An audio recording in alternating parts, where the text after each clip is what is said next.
दांत वाली बहू। रंजना कभी ब्रश नहीं करती थी। उसे कितनी बार उसके माँ बाप ने डांटा, लेकिन उसका कोई असर उस पर होता ही नहीं था, जिस कारण से उसके दांत पीले पीले हो जाते हैं। शादी के बाद। अरे बहू, वैसे तो तुझ में कोई कमी नहीं है, पर तेरे दांत इतने पीले कैसे हैं बेटा? कैसे मतलब? कोई सर्जरी थोड़ी ना कराई है। वो तो क्या नाम, मैं ब्रश नहीं करती थी तो पीले हो गए। अब क्या करूं? आप कहें तो लाल करवा लूं या फिर काले? यार ये क्या है, क्यों माँ से लड़ रही हो? लड़ रही हूँ? अरे मैं लड़ रही हूँ या ये बोल रही है कि दांत पीले हैं, पीले। अरे तपस्या थोड़ी ना की है इन्हें पीले करने के लिए। बकायदा ब्रश नहीं किया है 20 साल तक, तब जाकर। छी, कैसी बात कर रही हो? ये उस वक्त तो पीले नहीं थे जब हम लोग तुम्हें देखने आए थे। अरे तब साफ करवा लिया होगा डेंटिस्ट के पास जाकर। अब देखो कैसे पीले पीले लग रहे हैं। रंजना सास की तरफ गुस्से से देखती है। फिर शुरू हो गई पीले पीले पीले।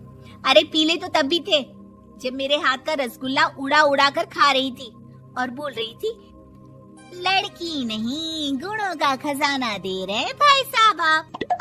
खैर, अब वो लोग करते भी तो क्या करते, पीले दांत वाली बहू पल्ले पड़ी थी तो झेलना तो था ही।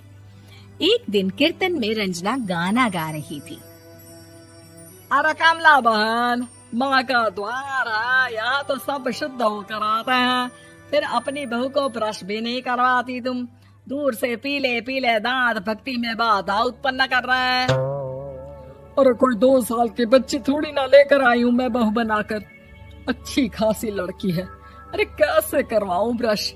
ये तो उसे खुद करना चाहिए ना।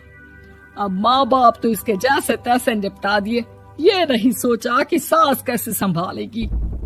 सास बहू को लेकर घर आ जाती है, लेकिन सोच लेती है कि अब इसे लेकर कहीं नहीं जाएगी। अगले रोज बहू कहती है, अरे क्या हो गया, मंदिर नहीं जाना क्या? कीर्तन का वक्त हो रहा है। मेरी मधुर वाणी से कान्हा जी जागते हैं और सोते हैं। आप तो जानती है ना उनकी भक्ति में कितना मन लगता है मेरा। वो क्या है ना, तबीयत ठीक नहीं लग रही है मेरी, आराम करूंगी मैं। तबीयत ठीक नहीं लग रही? अभी तो मिथुन के गाने पर नाच रही थी आप, और अब बोल रही है कि तबीयत ठीक नहीं लग रही।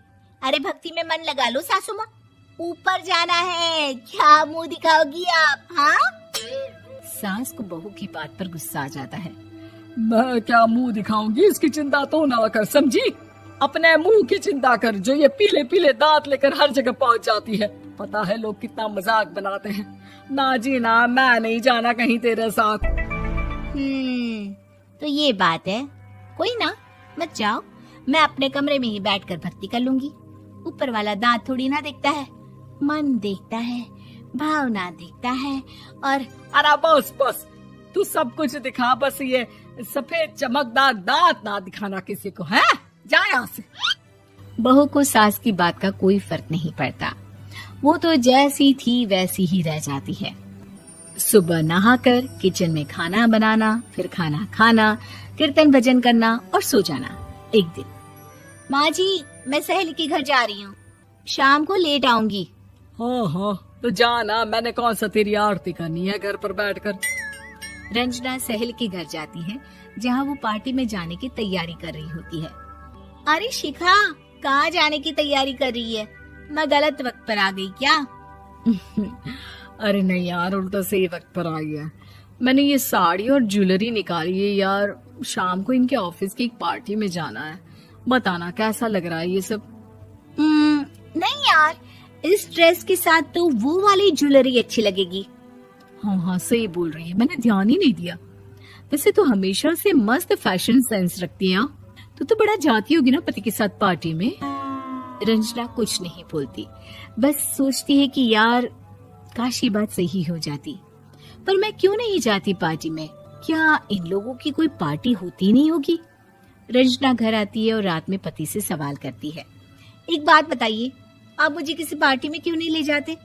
क्या आपके यहाँ ऑफिस में पार्टी नहीं होती? पति बेचारा क्या कहता कि दांत पीले हैं तुम्हारे इसलिए।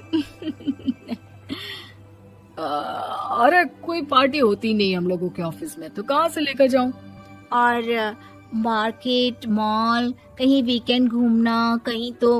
अरे यार, सारे हफ्ते में एक छुट्टी मिलती है, तो सोचता हूँ कि आराम ही कर लूं। क्यों? रंजना मन मार के रह जाती है।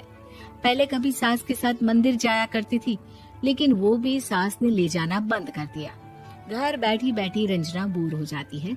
तभी उसे आइडिया आता है और वो मायके जाने का सोचती है। सासू माँ, 2 दिनों के लिए मम्मी के घर जा रही हूँ। अच्छा अच्छा, ठीक है, आराम से जा। और हाँ, माँ से कुछ अच्छी आदत सीख कर आना कि कैसे शरीर के हर भाग की तरह दांतों की सफाई भी जरूरी होती है, समझी? शुरू हो गई ना आप। वो लोग आपकी तरह नहीं है कि छोटी छोटी बात का बतंगड़ बना दे। उन लोगों के लिए मैं मायने रखती हूँ, ना कि मेरे पीले पीले दांत। रंजना माँ को बिना बताए उन लोगों को सरप्राइज देती है, लेकिन जैसे ही वो दरवाजे पर पहुंचती है, अंदर देखती है कि घर वाले कहीं जा रहे होते हैं। अब माँ, काश रंजना दीदी के दांतों वाली प्रॉब्लम नहीं होती, तो वो भी हम लोगों के साथ चलती ना बुआ जी की बेटी की शादी में। हाँ बेटा, लेकिन अब उसे कौन समझाए कि उसको उसके पीले दांत नहीं दिखते, लेकिन उसके आसपास के लोगों को कितना एम्बैरेसिंग फील कराते हैं। मुझे तो कितनी बार उसके स्कूल की टीचर ने शिकायत की कि उसके साथ कोई लड़की बैठना भी नहीं चाहती, और ना ही कॉलेज में कोई उससे बात करना चाहता था। लेकिन पता नहीं क्यों उसे ये बात समझ में ही नहीं आती। कोई कमी नहीं है उस लड़की में, बस यही कि दांत पीले हैं। वो तो भला हो जीजा जी और उनकी माँ का, जो दीदी को जैसी है वैसे ही रखा हुआ है। रंजना को अपने घर वालों की बात सुनकर बहुत दुख होता है। वो सोचती है कि वो क्या करे, लेकिन फिर वो सीधा डेंटिस्ट के पास जाती है, अपने दांत चमकाती है और कसम खाती है कि वो रोज ब्रश करेगी। अरे क्या हो गया? तुम तो 2 दिनों के लिए गई थी ना, पर कोई ना, अच्छा है, चलो आ गई तो। रंजना सास के सामने आकर खड़ी हो जाती है और पूरी स्माइल करती है, उसके चमकदार दांतों को दिखाती हुई। हैं? चले मंदिर। माँ, मुझे माफ कर दीजिए, मैंने आप लोगों को बहुत एम्बैरेसिंग फील करवाया। मैं आज से रोज ब्रश करूंगी।